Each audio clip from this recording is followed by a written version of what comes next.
E agora se vai ficar com os melhores momentos do debate e os temas mais discutidos. Segurança pública, garantia de moradia e saúde entraram no centro da discussão.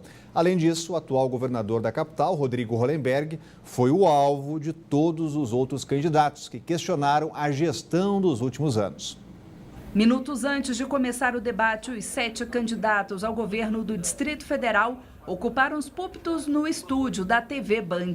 Já no primeiro bloco, os participantes responderam a uma pergunta feita pelos leitores do jornal Metro. O questionamento lido pelo jornalista e comentarista da Band, Cláudio Humberto, era sobre o Centro Administrativo de Taguatinga. A alternativa de transformar o local em uma faculdade pública foi apresentada por quase todos os candidatos. Queremos ampliar outros cursos na área de saúde, como de nutrição, de fisioterapia e também muitos cursos profissionalizantes. Depois de sanar esses problemas que realmente existem, a única forma para nós, a gente entende que tem que fazer, transformar aquilo ali numa universidade pública do Distrito Federal. Existe um imbróglio jurídico e eu, como advogado experiente, certamente vou saber resolver esse imbróglio jurídico e vamos transformar ele numa grande universidade que vai servir toda a comunidade. O que a gente puder transferir para lá, vamos certamente economizar, e também essa ideia de fazermos a faculdade pública do Distrito Federal, não só ali, mas também em todas as cidades, dentro das escolas, é uma excelente ideia e vamos cumprir. O governo deveria ter sido muito mais forte de acelerar esse processo, que infelizmente não acelerou. E com isso nós também vamos fazer uma universidade. Descentralizar as atividades para as regiões administrativas, para as cidades, é uma necessidade do Distrito Federal. Não sendo possível esse processo, a gente tem que pensar em alternativas, por exemplo, que foi colocado aqui, de constituirmos a Universidade Pública do Distrito Federal como uma opção às vagas que a UNB já não atende. No entanto, o cientista político Márcio Coimbra afirma que essa não seria a melhor solução para o centro administrativo, já que a criação de uma faculdade pública geraria mais custos ao governo. A maioria das soluções, como nós vemos, geralmente leva a aumento de despesa. E esse aumento de despesa, a gente sabe que com a situação fiscal que nós temos no país, é muito preocupante. Só o atual governador e candidato à reeleição, Rodrigo Hollenberg, não apresentou propostas e afirmou que o centro administrativo é um caso que está na justiça. O centro administrativo se transformou no caso de polícia. Nós temos uma investigação da Lava Jato, que envolve políticos importantes da cidade. Nós temos que primeiro resolver essa questão jurídica, essa questão legal, para em seguida buscar uma solução para aquele espaço. A partir do segundo bloco, os candidatos puderam fazer perguntas diretas aos concorrentes. A gestão de Rodrigo Hollenberg entrou na mira de pelo menos 2 políticos, Alberto Fraga, do DEM, e Ibanez Rocha, do MDB. A segurança do Distrito Federal e a liberação da orla do Lago Paranoá foram colocados na berlinda. Nós entendemos que todos os cidadãos são iguais perante a lei. Não tem cidadãos de primeira e segunda categoria. Qual a sua proposta para a orla do lago? É o que você não teve a capacidade de fazer, que era pegar os 11 pontos que a população frequenta e dar uma estrutura, uma infraestrutura, como em alguns locais você fez.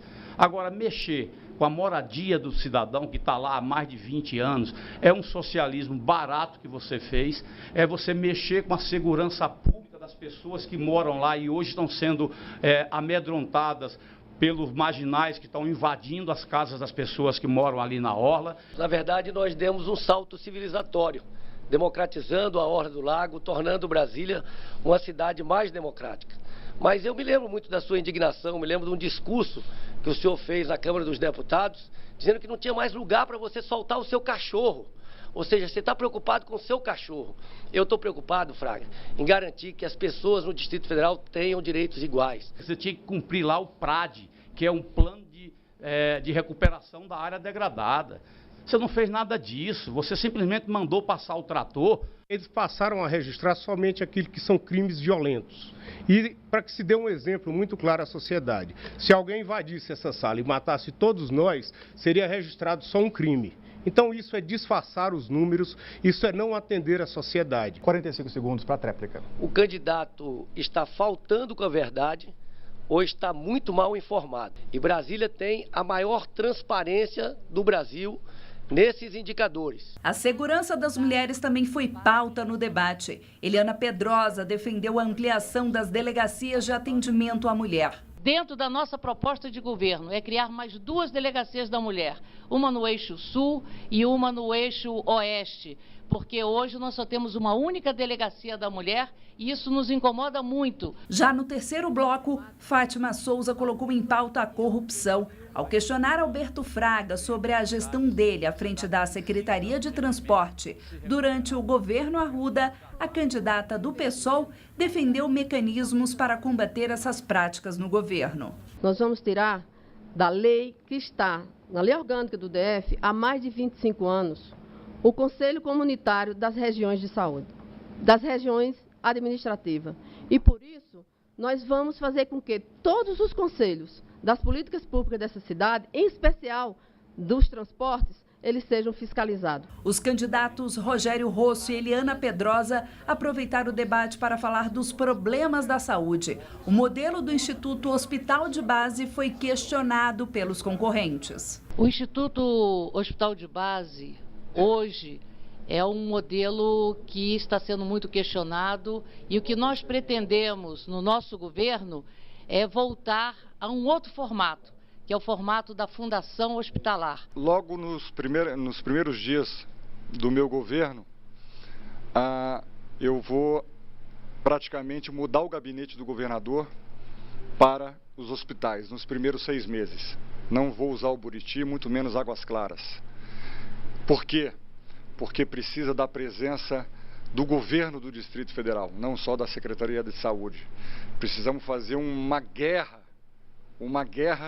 para que a gente possa voltar a dar um serviço público de dignidade, de saúde para a população. A situação dos equipamentos culturais do Distrito Federal foi o tema de um embate travado entre Rodrigo Hollenberg e Ibanez Rocha. A cultura do Distrito Federal está abandonada. Eu tive a oportunidade de conversar com várias pessoas, inclusive da Secretaria de Cultura, e está muito claro que o que o senhor fez ainda não bastou.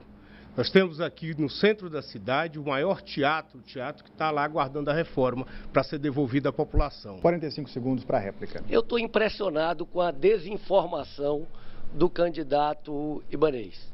O nosso governo fez os maiores editais de regionalização, aliás, criou a regionalização, garantindo o dinheiro direto nas diversas cidades de Brasília.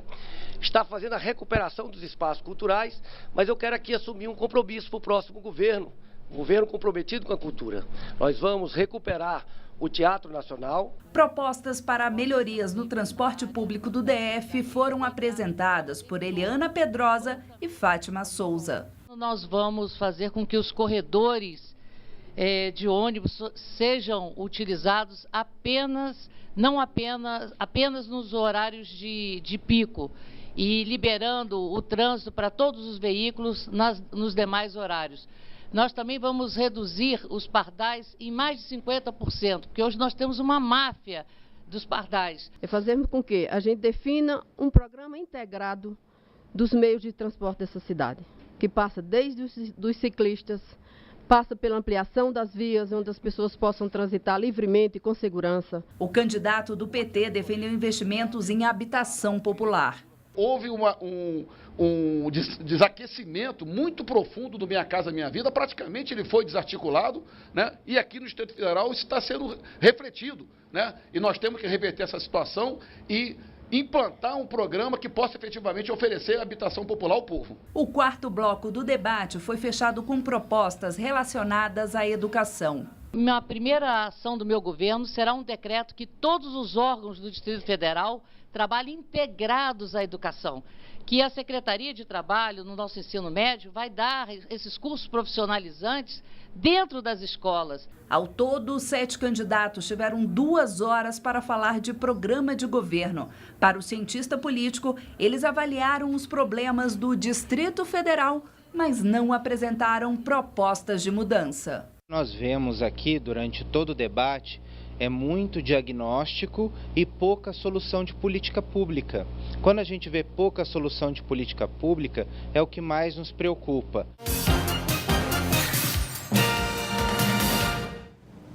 Um grande debate, chegou a hora de a gente avaliar como foram os candidatos, como foi em geral o nosso debate. Já está com a gente aqui o Cláudio Humberto. Muito boa tarde, Cláudio. Boa tarde. O que achou aí do desempenho dos candidatos? Olha, o debate foi um sucesso total, né? Porque foi a primeira oportunidade que tivemos de mostrar a cara daqueles candidatos que de fato vão disputar o governo do Distrito Federal. A gente viu ali que o debate ofereceu a oportunidade para que cada um deles diga a que veio, né? Para que cada um deles defendesse as suas propostas, as suas ideias, né? Indicasse, mostrasse ao eleitor como eles pretendem fazer com que a vida do eleitor, do cidadão, melhore a partir do próximo ano. Agora teve de tudo, né? A gente viu candidato mentindo para chamar o outro de mentiroso. A gente viu candidatos citando dados e números que não correspondem à realidade, né? A gente viu candidato superfaturando números espetaculares e tal, que a gente viu que também isso não corresponde. Nós vimos candidatos fazendo demagogia. Nós vimos candidato prometendo aumentos miraculosos, né? Ninguém sabe de onde vai tirar esse dinheiro, de onde tiraria esse dinheiro, né? Mas o fato é que o eleitor está cada vez mais consciente, mais consciente mesmo do que o espera, né? E sabe discernir demagogia de compromisso. Eu acho que o debate é enriquecedor, sobretudo por isso, né? Ou foi nesse caso também, porque oferece a oportunidade do eleitor de separar o joio do trigo, de verificar quais daqueles candidatos que podem, eventualmente, merecer o seu voto. Está começando a campanha, tem muita coisa pela frente, há outros debates que vêm por aí, não é?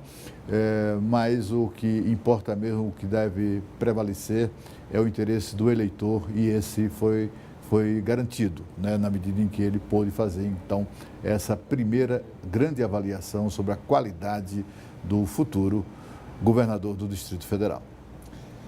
E na segunda semana do chamado esforço concentrado, os deputados federais aprovaram apenas um projeto. Além disso, mais da metade das pessoas previstas para trabalhar sequer se reuniu. Os detalhes estão chegando ao vivo com a Renata Dourado, com a gente por aqui.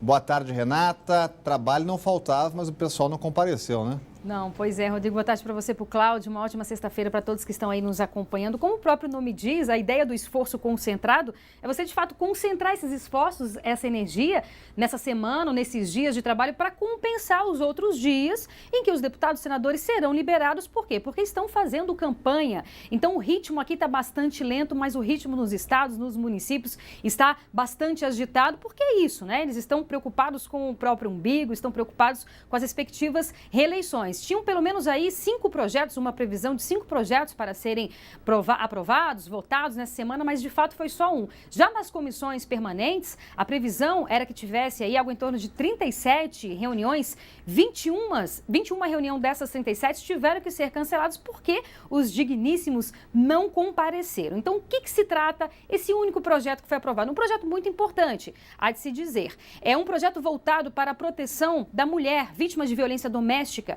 e familiar. Hoje, como é que isso funciona? A mulher que é agredida pelo marido, ela vai até a delegacia, ela presta essa queixa e aí, para que ela possa ter acesso a alguma medida protetiva, é preciso uma decisão judicial. Isso tem que vir necessariamente do juiz. Por exemplo, determinar que o homem fique afastado, que ele não se aproxime dessa mulher.